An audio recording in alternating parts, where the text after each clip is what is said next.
Hey there, welcome back to another video.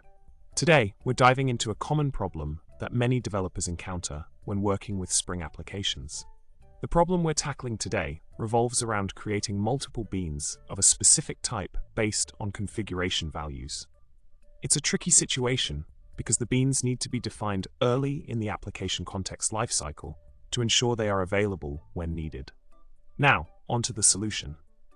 To overcome this challenge, we are going to leverage the BeanDefinitionRegistryPostProcessor interface. By implementing this interface, we can register the bean definitions before the instantiation phase, ensuring that our dynamic string maker beans are ready to go.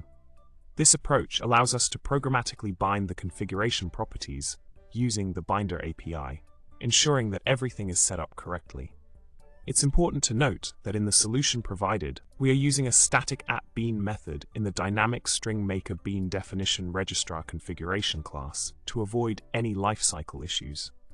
This ensures that our beans are registered and available when needed, without any hiccups along the way. Remember, if you ever find yourself in a similar situation, don't hesitate to implement this solution to streamline your bean creation process. Well, that's all for today, folks. If you found this video helpful, make sure to subscribe for more content like this. Don't forget to hit the like button and leave a comment below with your thoughts. Until next time, happy coding.